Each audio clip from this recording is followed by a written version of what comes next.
Proyek LRT Jabodetabek yang sejak awal diisukan bermasalah ternyata menjadi kenyataan. Seperti unggahan akun Twitter Kompas.com menuliskan status sekaligus tautan berita berjudul Roda LRT Jabodebek cepat aus, kecepatan kereta diturunkan 50%.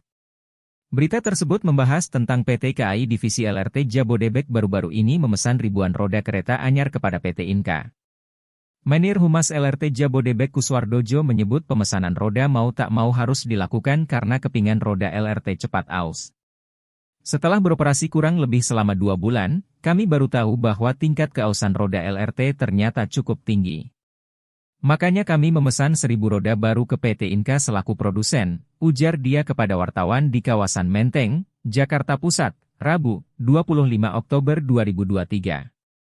Kus mengatakan, penggantian roda yang sudah aus tanpa melalui proses bubut lebih dulu bisa memangkas banyak waktu. Jika melalui proses bubut, maka dibutuhkan waktu hingga 1 pekan lamanya untuk memperbaiki roda yang sudah aus. Sementara, penggantian roda lama yang sudah usang ke roda baru diklaim hanya membutuhkan beberapa hari saja. Masalah terbesar kami saat ini adalah pembubutan roda. Kami hanya punya 1 mesin bubut, tetapi mesin bubut itu harus melayani banyak trainset atau rangkaian kereta yang rodanya sudah aus. Akibatnya ada penumpukan, tutur dia. Kus mengungkapkan ada 18 rangkaian kereta yang harus dibubut saat ini. Belasan rangkaian itu harus dibubut karena tingkat keausan rodanya nyaris menyentuh ambang batas, yakni 8 mm.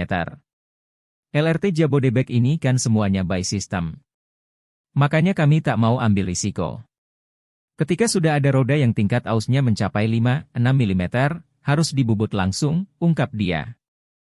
Akibat adanya antrian pembubutan roda, Kus tak menampik jadwal LRT Jabodebek menjadi terganggu. Jika LRT Jabodebek sebelumnya bisa melayani 234 perjalanan dengan 16 rangkaian kereta, kini hanya ada 131 perjalanan yang bisa dinikmati masyarakat. Sebab, hanya ada 9 rangkaian kereta yang berada dalam kondisi normal. Kini hanya 9 trainset yang tersedia. Artinya ada 103 perjalanan yang kami batalkan saat ini, imbuh dia.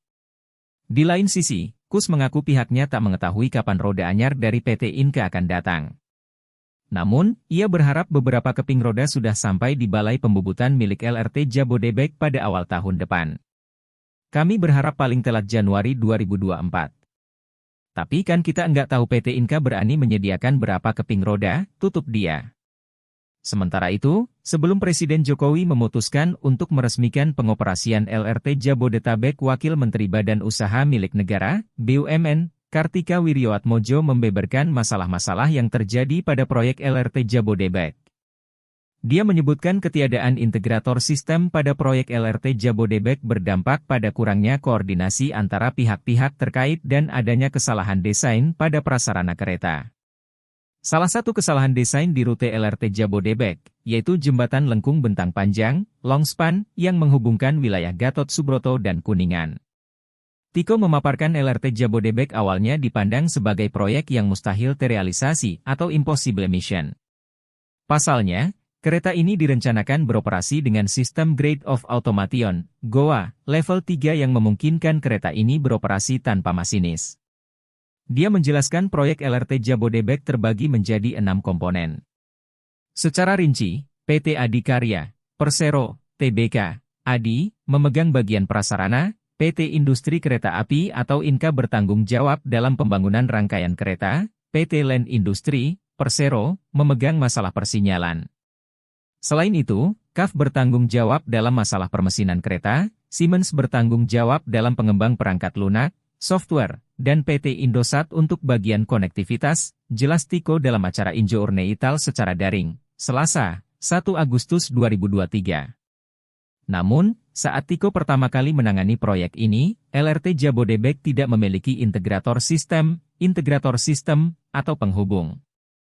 Padahal, proyek-proyek besar pada umumnya akan memiliki sistem integrator agar pengerjaannya dapat berjalan dengan optimal. Pada akhirnya, Tiko pun membentuk Project Management Office, PMO, untuk LRT Jabodebek yang juga berfungsi sebagai penghubung antara komponen-komponen yang terlibat. Salah desain jembatan. Salah satu akibat ketiadaan integrator sistem ini adalah kesalahan desain pada jembatan longspan dari Gatot Subroto ke Kuningan. Tiko menuturkan, kesalahan tersebut terjadi akibat adikarya, yang bertanggung jawab dalam hal prasarana, membangun jembatan tersebut tanpa menguji sudut kemiringan kereta. Dia mengatakan jembatan tersebut seharusnya dibuat lebih lebar agar kereta dapat melaju dengan optimal. Akibatnya, rangkaian kereta LRT Jabodebek kini harus berbelok dengan kecepatan yang pelan, sekitar 20 km per jam, saat melewati jembatan ini. Kalau tikungannya lebih lebar, dia bisa belok sambil speed up, jelasnya. Kurangnya koordinasi antar komponen pada proyek ini juga menimbulkan masalah lain.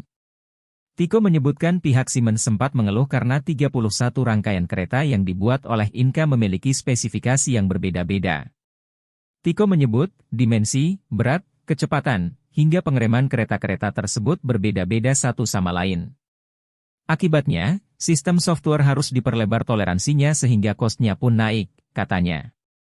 Akibat kesalahan tersebut, Menteri BUMN, Erick Thohir bahkan sempat mengusulkan untuk mengganti konsep operasi LRT Jabodebek menjadi kereta dengan menggunakan masinis.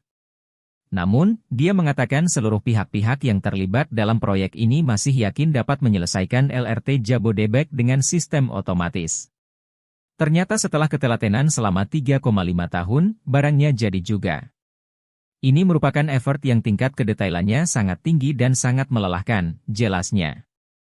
Di lain sisi, Presiden Jokowi mengakui pembangunan LRT memang secara hitung-hitungan tak menguntungkan. Namun, pemerintah tetap memutuskan untuk membangunnya. Menurutnya, pembangunan transportasi massal seperti itu bukan diputuskan secara ekonomi, melainkan keputusan secara politik. Begitupun pada saat memutuskan untuk membangun MRT.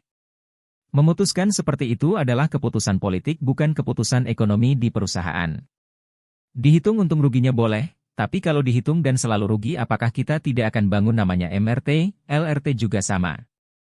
Hanya gimana menutup kerugian itu dari sebelah mana, kata Jokowi dalam BNI Investor Daily Summit 2023, Selasa 24 Oktober 2023. Halo, selamat berjumpa dengan saya Anika, pembaca berita podcastnews.id. Saksikan terus konten-konten menarik dari kami. Jangan lupa subscribe, like dan komen. Terima kasih.